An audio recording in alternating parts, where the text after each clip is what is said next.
and welcome to the weekend edition of News Showcase. I am Priya, Tamil Nadu's first artificial intelligence news presenter. Voting was held in parts of India in the 6th round of the national election. With just one more round to go, on the 1st of June so far, polling has been completed in 486 of the 545 seats in the lower house of parliament. The national election kicked off in April, and the latest round covered 58 constituencies in 7 states and 1 union territory. In the capital Delhi, the leader of the Congress party, Sonia Gandhi, and her son Rahul Gandhi were among the prominent voters. The Congress is contesting in 3 seats in the city and the remaining 4 by its ally the Aam Aadmi Party, which governs Delhi. All the 7 seats in the city are now with the BJP, and the outcome of the polls will reveal what the voters think of the arrest of Delhi's Chief Minister Arvind Kejriwal on corruption charges in March. Police in Kolkata carried out search.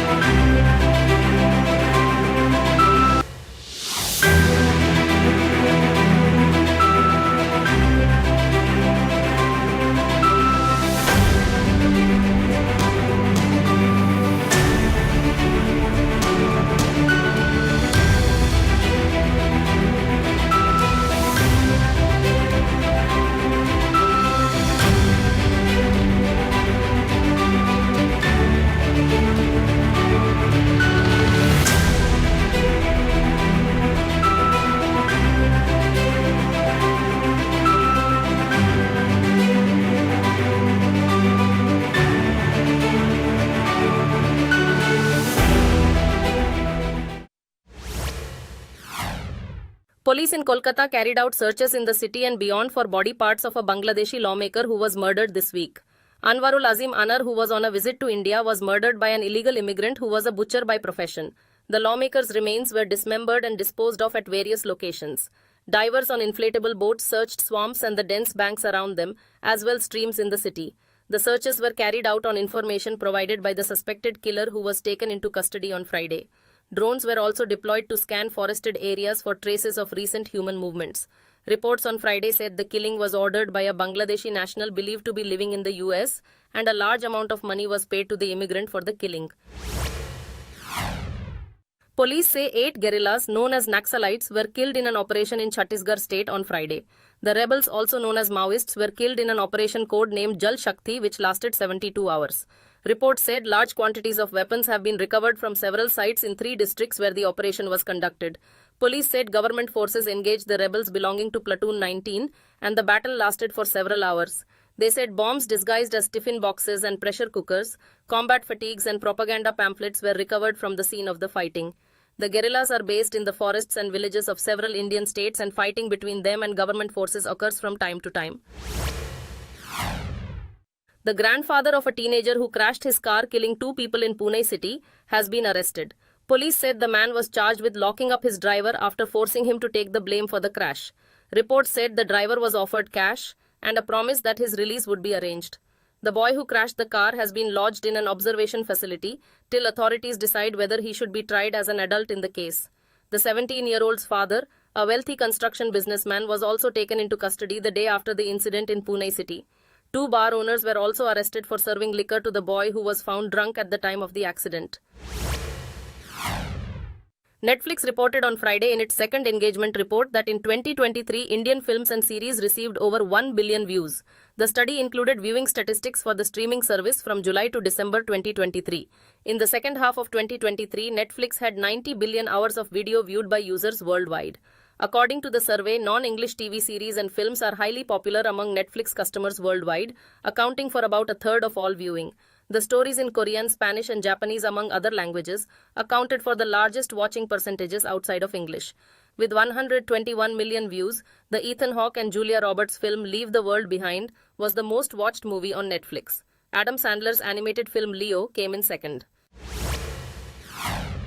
China has announced the conclusion of 2 days of war games outside Taiwan. During the drill bomber assaults and boarding of ships were practiced, which Taiwan denounced as a blatant violation.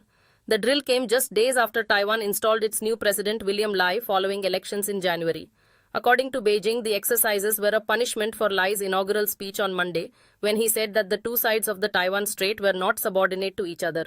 China took this as an admission that the 2 are distinct nations. Beijing considers Taiwan as a breakaway province and has said it will be reunited with the mainland, by force if necessary.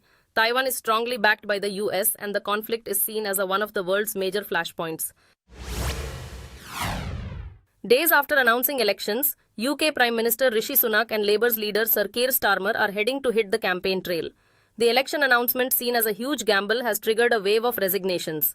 Communities Secretary Michael Gove said on Friday that he is standing down at the general election, joining an increasing number of Tory MPs in doing so.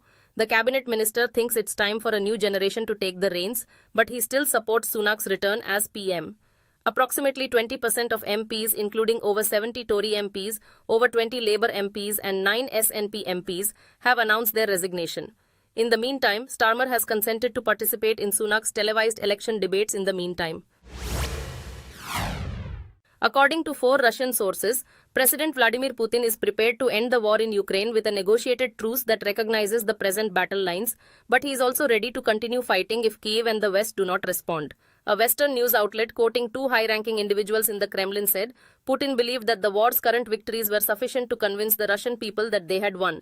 Ukraine's Foreign Minister Dmytro Kuleba said on X social media that the Russian president was attempting to sabotage a peace conference that Ukraine had called for next month in Switzerland.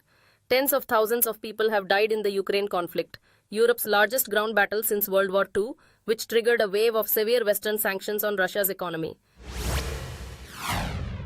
In a historic emergency decision in South Africa's lawsuit against Israel for alleged genocide, judges at the highest court of the United Nations commanded Israel to immediately cease its military attack on the Gaza city of Rafah. The case was a clear indication of Israel's international isolation over its campaign in Gaza, especially since it started its offensive against Rafah this month, defying the requests of its closest ally, the United States. The International Court of Justice, or World Court, lacks the authority to enforce its rulings. World Court President Nawaf Salam read the decision, stating that conditions had been met for a preliminary injunction against Israel, saying that the situation in the Palestinian enclave had worsened since the court's previous order. Months after Israelis began to demonstrate against aid trucks entering Gaza through the main border at Kerem Shalom, the protest has shifted to other strategic points, with opposing activist organizations attempting to obstruct or shield aid convoys. Images of relief trucks being looted and stopped have been all over social media in recent weeks. Hulking food onto the ground and trampling on aid crates are depicted in scores of videos published by right-wing activists, who include Jewish settlers residing in the occupied West Bank. Peace activists keep tabs on aid protesters' whereabouts and ensure they get there to protect aid consignments. Peace activists say the police, who are commanded by the National Security Ministry, are not doing enough to halt the attacks. Emergency services are rushing to villages affected by a large landslide in the remote Enga region of Papua New Guinea, where hundreds of people are thought to have perished. According to the humanitarian organization Care Australia, a quick reaction team consisting of medical professionals and military personnel has arrived at the remote landslide site. However, it said that the location can only be reached by helicopter and that highway access is restricted due to the area's rugged topography and damage to important highways, making rescue efforts challenging.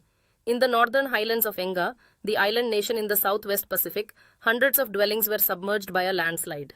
How many people are still under the debris is still unknown. 2 US missionaries and their local companion were killed in Haiti during violence between 2 gangs. They were aged between 20 and 23. Gunmen ambushed Natalie Lloyd and her husband David along with their Haitian companion Jude Montes as they were leaving a church. Ben Baker, a state senator from Missouri, who is Natalie's father, confirmed the couple's death on Facebook. He said they were both attacked by gangs this evening and were both killed, and they went to heaven together. The pair were married in 2022. Their organization Missions in Haiti said the third victim was Montes. The organization said in a previous Facebook post that the 3 were attacked by 2 different armed groups, starting with an assault by gunmen driving 3 different vehicles. Those were the top stories at this hour. Do join us, same time Monday, and have a great weekend.